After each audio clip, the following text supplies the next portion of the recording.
Symphony একটি smartphone launch হলে প্রতিবারই হাইপ তৈরি হয়। এর অন্যতম কারণ হলো অল্প দামে ভালো কিছু অফার করে স্মার্টফোন কোম্পানিটি। এবারও সিম্ফনি Z72-তে অনেক ভালো কিছু পেয়ে যাচ্ছি আমরা। 9000 টাকায় 120 হার্জের একটি ডিসপ্লে এবং এটি অফার করছে স্মার্টফোনটি। আবার একটি স্মার্টফোন যখন আমরা 9000 টাকা কিনি তখন এই স্মার্টফোন থেকে এক্সপেকটেশনের জায়গাটাও সে পর্যন্তই থাকে, ডে টু ডে টাস্ক পর্যন্তই, যা আমরা এই স্মার্টফোনটিতেও পেয়ে যাচ্ছি। স্মার্টফোনটিতে 5000 mAh একটি ব্যাটারি রয়েছে, যা দ্বারা 1 ডে প্লাস আপনি ব্যবহার করতে পারবেন। এর মধ্যেও 10 ওয়াট একটি চার্জার রয়েছে, যা বক্সে পেয়ে যাবেন। সো আলাদা করে কিনতে হবে না, যদিও চার্জারটি একটু ছোট হয়ে গেছে, বাট বাজেটটাও তো আপনার একটু খেয়ালে রাখতে হবে।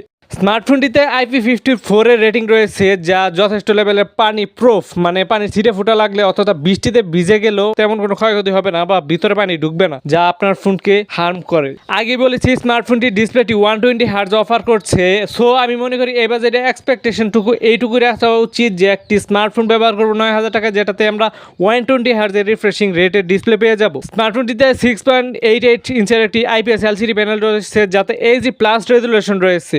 HD+ রেজুলেশন নিয়ে বলতে গেলে তেমন কিছু বলার নেই। এটা মোটামুটি কালার আপনাকে প্রডিউস করতে পারবে। যদি আপনি ইনডোর লাইটিং এ কন্টেন্ট ওয়াচ করেন তখন এর ডিসপ্লের সাথে আপনার অ্যাডজাস্ট হয়ে যাবে আশা করি। যদি আপনি AMOLED ডিসপ্লে ব্যবহার করে থাকেন এর আগে, তাহলে এই ডিসপ্লের সাথে একটু অ্যাডজাস্ট হতে সময় লাগতে পারে, এটা স্বাভাবিক। এবং এই বাজেটে HD+ রেজুলেশনের ডিসপ্লে আশা করতে পারি এবং এটা অফার করা স্বাভাবিক। আবার প্লাস পয়েন্ট যেটা হচ্ছে স্মার্টফোনটিতে স্টেরিও স্পিকার রয়েছে এবং এটি অ্যাড করে দিছে, যা অবশ্যই একটি প্লাস পয়েন্ট স্মার্টফোনটির জন্য। আপনি যখন কন্টেন্ট ওয়াচ করবেন তখন এটা থেকে ইমার্সিভ একটা সাউন্ড পাবেন, আর হেডফোন ব্যবহার করে তো ভালো একটা এক্সপিরিয়েন্স পাবেন এর সাউন্ড থেকে। স্মার্টফোনটিতে 8GB র্যাম এবং 128GB পর্যন্ত রম ব্যবহার করা হয়েছে ম্যাক্স। যদিও 8GB র্যাম বলতে আমি বুঝতে পারিনি এটা কি 4GB র্যাম এবং 4GB ভার্চুয়াল র্যাম নাকি টোটাল 8GB র্যাম ব্যবহার করা হয়েছে স্মার্টফোনটিতে।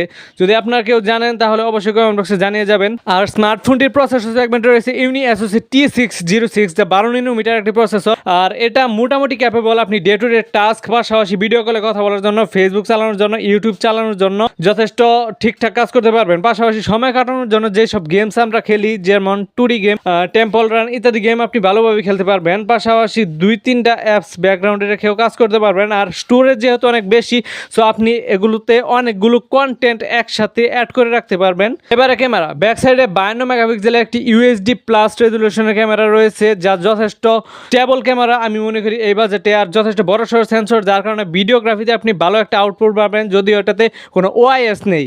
আর ক্যামেরাতে অবশ্যই একটি ভালো ছবি দিতে পারবে স্মার্টফোনটি, যেহেতু লেন্স অনেক বড়। আর ফ্রন্টে ব্যবহার করা হয়েছে 8 মেগাপিক্সেলের একটি সেলফি ক্যামেরা, যা যথেষ্ট ঠিকঠাকই আছে এই বাজেটে ভিডিও কলে কথা বলার জন্য। আর মাঝে মাঝে টুকটাক সেলফি তুললে, পর্যাপ্ত আলোতে সেলফি তুলতে পারলে আপনি এটি কাজে লাগাতে পারবেন অবশ্যই। এবারে পুশ এন্ড বাটন, স্মার্টফোনটিতে পুশ এন্ড বাটন সবই ঠিকঠাকই রয়েছে। রাইট সাইডে পাওয়ার বাটনের সাথে ফিঙ্গারপ্রিন্ট স্ক্যানারটি অ্যাটাচ করে দেওয়া হয়েছে, সাথে রয়েছে ভলিউম ট্র্যাকার, নিচের দিকে রয়েছে USB Type-C port, speaker grid, আর রয়েছে মাইক্রোফোনের একটি ছিদ্র। স্মার্টফোনটিতে কোনো সেকেন্ডারি নয়েজ ক্যান্সেলিং মিক নেই, যেটা থাকা উচিত ছিল। যদিও এই স্মার্টফোনটি আপনার কলিং এর জন্য ব্যবহার করবেন বেশি, সো একটি সেকেন্ডারি নয়েজ ক্যান্সেলিং মিক থাকলে আরেকটু বেশি আউটপুট পাওয়া যেত এর ভয়েস কলিং এ। সো এই বিষয়ে নজর দিবে সিম্ফনি কোম্পানি নেক্সট টাইম, আমি আশা করি। আর এরকম ইন্টারেস্টিং ভিডিও পেতে চ্যানেলটি অবশ্যই সাবস্ক্রাইব করে রাখুন।